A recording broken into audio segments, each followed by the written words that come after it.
My dad works in B2B marketing. He came by my school for career day and said he was a big ROAS man. Then he told everyone how much he loved calculating his return on ad spend. My friends still laugh at me to this day. Not everyone gets B2B, but with LinkedIn, you'll be able to reach people who do. Get a $100 credit on your next ad campaign. Go to linkedin.com/results to claim your credit. That's linkedin.com/results. Terms and conditions apply. LinkedIn, the place to be, to be. Every team, every topic, everywhere. This is Believe. Last year, they went and took it. He struck him out looking. This year, the Texas Rangers win the World Series. They're here to run it back. It's over. This is Believe in Texas Rangers, hosted by Mitch Ferreldis. Welcome into another episode of Believe in Texas Rangers. It is the final week of the Major League Baseball season. It feels like it took us forever to get here, and then next thing you know, you blink and where did the season go? Kind of feeling for at least me. I don't know how most of y'all feel, but I'm sure at some point some of you maybe have gotten to a breaking point and just wanted this particular season to be over with, given how much of a World Series hangover it really was for the Rangers this year. So we're recording this on a Thursday, just before what will be the final game ever played at the Oakland Coliseum in Oakland, Alameda County. And that's kind of where we're going to start. So this will probably be the least Texas Rangers thing that I will talk about on any pods or any of the episodes that you may have heard in the past leading up to now and maybe going into the off season. This is just about to be me speaking as a baseball fan, me speaking as someone who's watching this amazing tradition die, for lack of a better expression. This particular stadium, this particular team, and this particular county and city have gone through so much in the last 10 years, even, from the basketball team moving to San Francisco, the football team departing for Las Vegas, and now you've got the Oakland Athletics, who for the next few years are going to be playing in Sacramento before they eventually end up in Las Vegas. At least that's what their owner, John Fisher, would like. Not a lot of us would like, for the record. And I'm not going to go too deep into the history and all of the back and forth, but suffice it to say, baseball fans are mad. Not just the ones that are in Oakland, not just the ones that are A's fans, because this is truly the end of a historic franchise and location.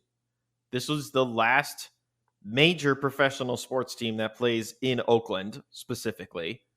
And now they had gone from 3 teams playing in that area, in that parking lot area, no less, to 0. 0 teams of the major professional 4 sports will be occupying space in either Rickey Henderson Field and the Oakland Coliseum, or what used to be the Oracle Arena, or the arena where the Warriors used to play. They now play in San Francisco. They're not too far away, but still, the idea of the teams and these professional teams playing in Oakland was something that was incredibly valuable to not just the local fan base, but to a lot of national fan base as well. Because that city brings character, and every city does this. The DFW does this as well. I don't want to discount any particular fan base. But the Oakland sports fan base is deep-rooted and loves their teams, and they get so passionate about their teams, even when they have been or are the lovable losers, per se, not to steal from the Chicago fan base, but the teams that they don't necessarily succeed, and there's not a lot of silver lining for them. Those fans still find a way to go out and support their teams because they love those teams. They grew up with those teams. Those teams are a part of their livelihood. And now, after today's day game, it's going to be over. That's going to be it. And I don't know if any of you were following some of the social media posts this morning. Fans were getting there hours before the gates were to open. And I mean hours, lining up to get in. Obviously, this is going to be a sellout, or as close to a sellout as the Coliseum can get, because they've only been so heavily occupied in the last couple of years. At the way that John Fisher has handled this has been sad. Really, really sad. And yes, I'm putting full blame on the owner for this. I know that there's negotiation tactics of saying, well, if you're not going to care about giving us a new stadium or upgrades, then we're just going to tank the product, blah, blah, blah, blah. And we're going to threaten to leave, blah, blah, blah, blah. I get it. It's nothing new for me. Here in Arizona, the Coyotes, gone. The National Hockey League team. I've seen it firsthand. It's ugly. When sports and politics mix, it's not good. But John Fisher going to the lengths that he did to uproot a historic franchise. It's one thing when a team leaves only after a short period of time. It's another thing when a team leaves after being one of the truly original franchises, even though they moved from Philadelphia, one of the truly original franchises that had rooted themselves in the city of Oakland. And just like that, it's over. It's gone. Because they went for the money elsewhere. They didn't want to invest some of their own into making the product better. If anything, they just let the product get worse and bailed out on any big opportunities that they could have had. Like Marcus Semien, for example, an MVP candidate in his final season with Oakland. What did they do? Just let him go. Bye-bye. See ya. Go somewhere else. We don't want to pay you the money that you're definitely warranted of earning. We won't do that. Let's let Toronto do that instead. Let's let Texas do that instead. They can afford you. We don't want to pay you because you're going to be too good and too valuable for us. Even though the way that they got Marcus Semien was through a very, very smart trade, where they were able to get him as like a secondary or third player, and he becomes one of the most valuable players on a really successful A's team. And yet all John Fisher cared about was protecting his personal bottom line. I get it. There's a balance between running a sports team like a business and running a sports team like an entertainment product for the fans. But it is still an entertainment product, and you have to lean into the entertainment aspect in order to profit like most businesses would. The saying is simple. You have to spend money to make money. And they didn't do any spending, which means they weren't going to make any money. And you could see it as a result of the fan attendance. Went way down as a result of all of the cost-cutting and purging that ownership group did over the last few years. It's really sad to see this come to an end. I went to the Coliseum earlier this year. My brother had never been before, and he wanted to go before it was the end of all times.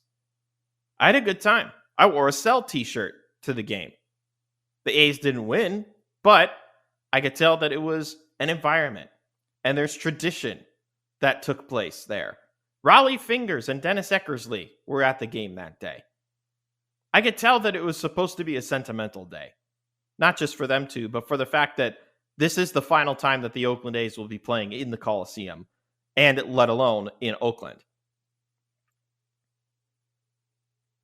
I hope that eventually this leads to some sort of resolution where either John Fisher sells the team, that's I know what a lot of people are hoping for, or they somehow find some way to agree and make their way back to Oakland, whether it's renovation, new stadium, whatever it may be. But it's going to be really sad that it's only going to be like concerts. And I know there's a soccer team that plays professionally there in Oakland. I think the women's team that plays there. It's just sad. It's really sad.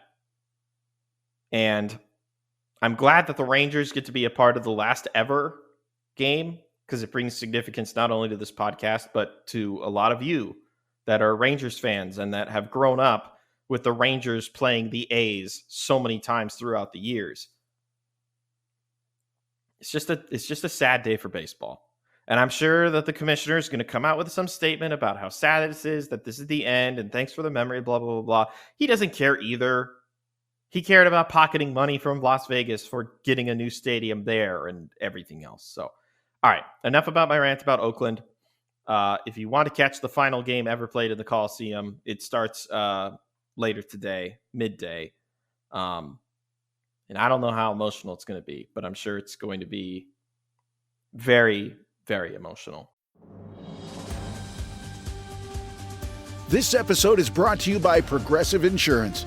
Fiscally responsible, financial geniuses, monetary magicians. These are things people say about drivers who switch their car insurance to Progressive and save hundreds. Because Progressive offers discounts for paying in full, owning a home, and more. Plus, you can count on their great customer service to help you when you need it, so your dollar goes a long way. Visit Progressive.com to see if you could save on car insurance. Progressive Casualty Insurance Company and Affiliates. Potential savings will vary. Not available in all states or situations. All right, let's touch on a few other things. This will be a shorter version of the pod, and then we'll look ahead to the final series of the season, and then the podcast distribution will kind of slow from there as a result of, not much going on. When big news hits, you'll get emergency pods and stuff like that. But with the season winding down, there's a frequency decrease that's going to be coming. So we'll start with Josh Jung, officially put on season-ending injured list. He's still been dealing with that nagging wrist injury that goes all the way back to when he got hit by a pitch and his wrist broke in that series against Tampa way back in the beginning of April. He had been dealing with lingering issues of it just not fully feeling right. He was even asked about it. He was quoted as saying, just wants to get an answer as to why his wrist keeps acting up this way. I don't want my career to be defined by getting cortisone shots every 6 weeks. Truly, I just want to find an answer to what is going on. And then he mentions how the president of baseball operations, Chris Jung, told him that he needs to have a healthy offseason and not an offseason to get healthy, which there is a difference between those two phrases. An offseason to get healthy would imply that you're not going to be healthy during the offseason and you just want to get better. Whereas a healthy offseason is, don't worry about playing right now. Just be healthy for the offseason so that you could be ready to go when the calendar turns to February and pitchers and catchers are reporting back to Arizona. But this sucks because he had such a great rookie campaign. A runner-up for Rookie of the Year, if I'm remembering correctly, because Gunnar Henderson went just absolutely berserk in the last few months of the season the year ago. But Josh is still a valuable member of this team. He's obviously in his arbitration years, so he's not going to be going anywhere for a while. The problem is that the injuries now are going to play a factor into decision-making for the future. So what do I mean by that? Well, obviously it means Josh Smith is going to get a lot more playing time, maybe Ezekiel Duran as well. But then how does that impact how the Rangers approach the offseason if they don't know if their starting third baseman is going to be healthy for a good majority or not? Do they then go aggressive and try and get a good, valuable depth piece? Or do they just find somebody who has the ability to play third base? Or do they work within and just have Justin Foscue get some reps at third base? Like they have options outside of Josh Jung. The problem is you want Josh Jung to be the first option. And he very much has not been able to be the first option that you want him to be so far this year. I hope that the wrist injury gets figured out. I hate to see that this is the reason why he's been held back and held out for as long as he has. It's something that's got to get fixed. He's a valuable part of this lineup. He's a valuable part of the defense. He's a valuable part of the team. And a healthy Josh Jung is going to help lead the Rangers back into postseason contention if they could get back there next year. So hope for a speedy recovery for Josh. It's a great kid, too. So I'm hoping for the best for him, and I hope that he does have that healthy offseason that Chris Jung wants him to have. I also want to check in to see how the rookie pitchers are doing, because a few weeks ago, I had mentioned how we're at the end of the season. This team's not going to make the playoffs. Injuries left and right. Like Max Scherzer's done for the year. You might as well see what you have in Kumar Rocker and Jack Leiter. Give them some extra reps. Jack Leiter had it very, very rough his first few outings. Looking at his numbers in the month of September specifically, or let's go back to when he was called up again, August 28th to start against the White Sox. 4 innings, 6 hits, 3 runs, 2 of them earned, a couple of walks, 4 Ks on 83 pitches. Not bad. His next start was against the Yankees. He got through 5 innings, allowed 7 hits, 5 runs, and struck out 2 on 80 pitches. Could be better, but in comparison to some of his other starts, it's pretty good. September 7th against the Angels, 5 innings, 2 hits, 3 runs.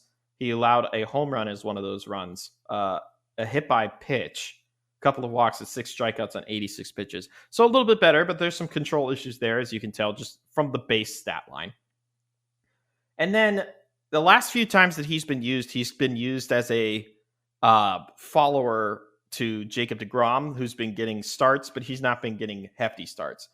So Jack Leiter against the Mariners, this was by far his best outing that he's had as a pro.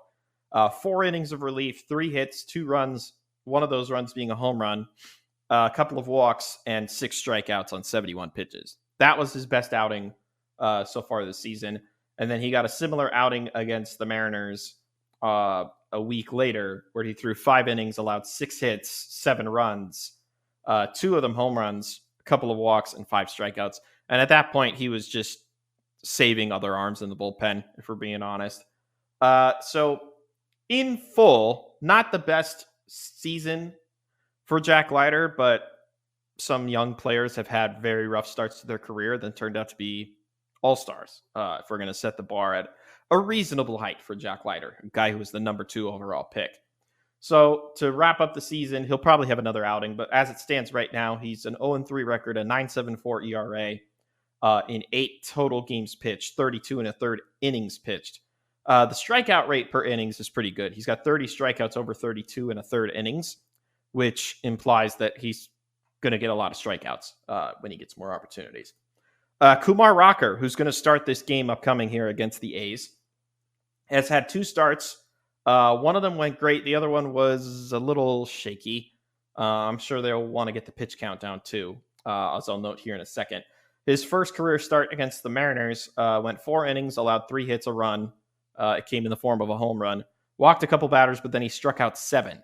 But that also came on 74 pitches. So 74 pitches over 4 innings. It's a high workload and might not get you all the way to that 6-inning mark, which a lot of teams are hoping for nowadays.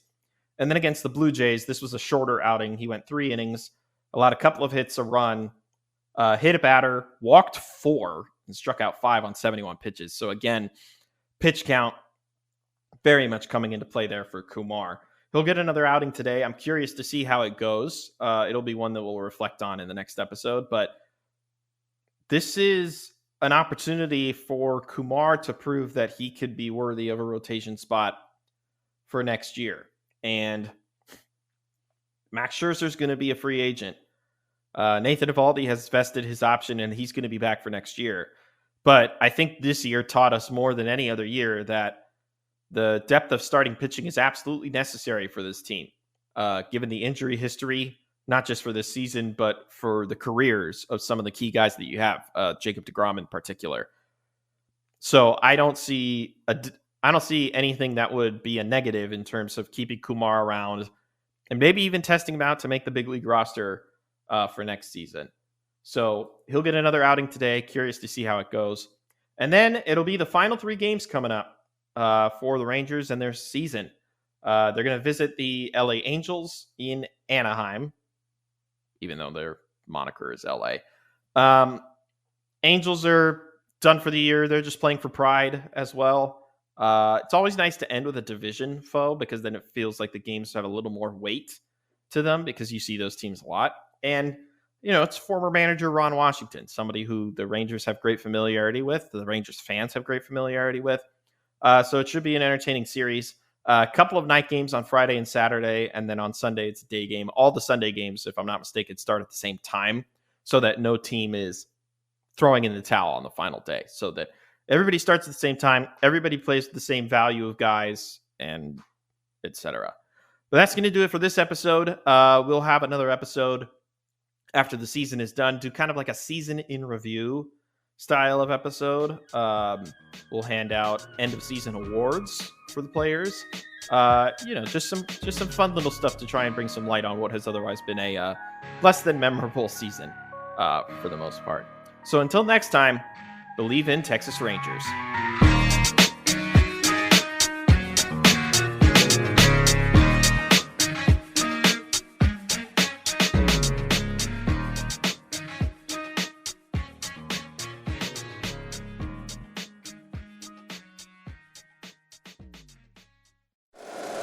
If you like the show, please take a moment to rate, review, and subscribe. It really does help the show to grow. Thank you for listening.